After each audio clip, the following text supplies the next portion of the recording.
Hai teman-teman, masih bersama saya. Seperti biasa, kali ini saya akan menceritakan alur cerita anime horor Jepangan. Judul anime ini adalah Yamishibai, cerita horor pendek yang dirangkum menjadi beberapa episode. Salah satunya akan saya ceritakan kepada kalian saat ini. Kisah ini menceritakan seorang ibu rumah tangga yang bernama Sawako sedang berada di rumah berdua dengan anaknya yang bernama Takeru. Karena suami Sawako sedang bekerja dan kemungkinan akan pulang pagi. Namun Sawako sepertinya terlihat khawatir akan hal-hal yang tidak diinginkan terjadi jika Sawako sendirian di rumah. Tanpa perlu berlama-lama lagi, langsung saja kita masuk alur ceritanya. Di awal cerita, kita diperlihatkan Sawako yang sedang menelpon suaminya. Namun ternyata suami Sawako akan pulang pagi. Sawako pun mencoba menawar supaya agar cepat pulang, karena Sawako merasa cemas jika hanya dia dan Takeru saja yang berada di rumah.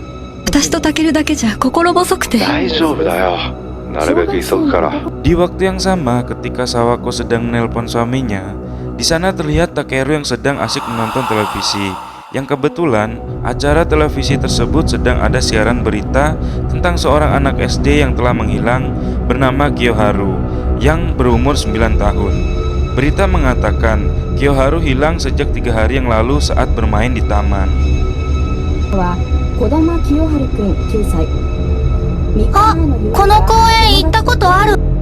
Sesaat kemudian, mungkin karena sudah malam yang tidak baik untuk anak-anak, Sawako pun mengajak Takeru untuk segera beristirahat. Namun sebelum itu, Takeru menanyakan tentang keberadaan ayahnya.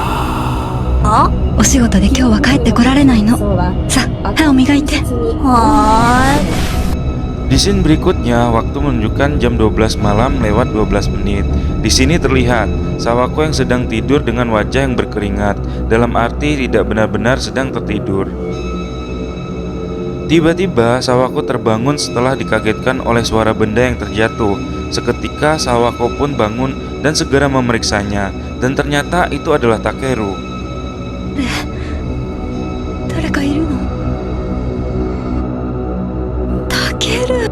Ternyata di saat itu Takeru juga tidak bisa tidur dan ingin mengambil segelas susu, namun malah tak sengaja menjatuhkan gelas. Sawako pun menawarkan Takeru untuk tidur bersamanya, tetapi Takeru menolak karena merasa sudah besar. Sebagai ibu, Sawako mencoba mengerti maksud dari anaknya sambil mengantar Takeru ke kamarnya. Sawako kembali menawarkan, jika kamu takut, ke kamar ibu saja. Singkat cerita, waktu kini telah menunjukkan jam 2 pagi lewat 4 menit. Terlihat Sawako yang sudah kembali tidur, namun tiba-tiba ada tanah yang jatuh dari atas tempat tidur Sawako yang sedikit demi sedikit hampir memenuhi wajah Sawako. Karena mungkin terasa sesak karena tanah yang menutupi wajahnya, Sawako pun terbangun dan ternyata itu hanyalah mimpi.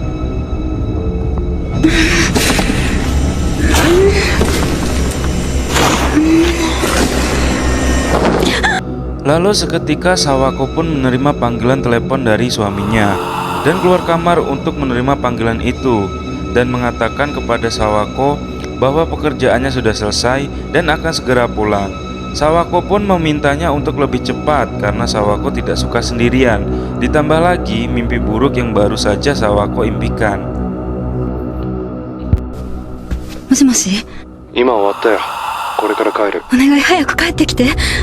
Namun di sela-sela pembicaraan Sawako dan suaminya, tiba-tiba Sawako mendengar suara pintu yang terbuka diiringi suara langkah kaki. Sawako pun sontak kaget karena suara itu tidak hanya suara langkah kaki, tetapi ada noda, telapak kaki dan telapak tangan yang kotor muncul di lantai dan dinding rumah Sawako.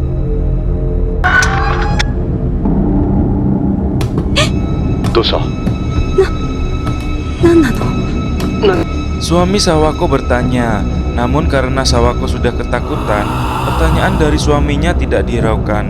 Noda telapak tangan dan kaki semakin banyak, hampir memenuhi seisi ruangan, dan suara anak kecil tertawa mulai didengar Sawako, yang membuatnya kini semakin ketakutan.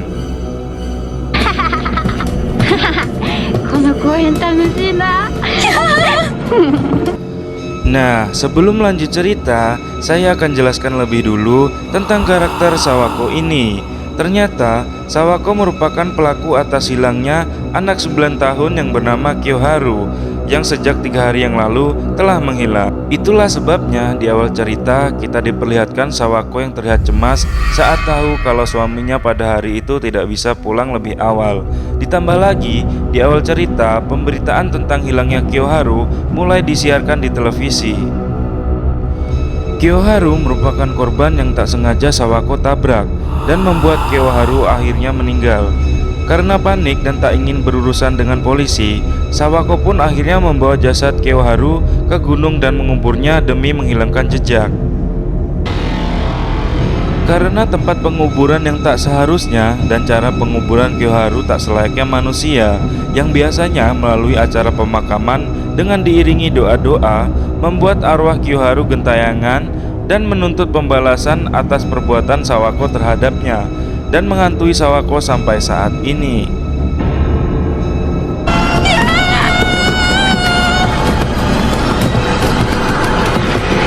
Gangguan-gangguan dari hantu Kyoharu ini membuat Sawako semakin ketakutan. Sawako meminta agar dia berhenti dan memohon ampun kepadanya. Namun Kyoharu tidak memaafkan Sawako walaupun Sawako sudah meminta maaf dan mencoba menjelaskan kejadian itu.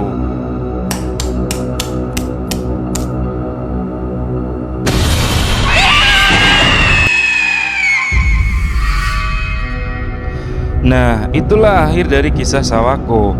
Untuk nasib Sawako, bisa saja dia mati, bisa saja tidak. Kemungkinan besar Sawako akan tetap hidup dan akan mengakui perbuatannya dan menunjukkan letak jasad Kyoharu dikubur, dan berharap jasad Kyoharu dikuburkan di tempat yang semestinya layaknya manusia dengan upacara pemakaman diiringi doa-doa agar arwah Kyoharu tenang di alam sana. Dan untuk Sawako akan menjalani proses hukuman sesuai dengan perbuatannya.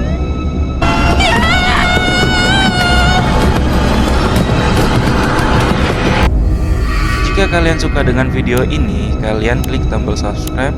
Terima kasih sudah menonton.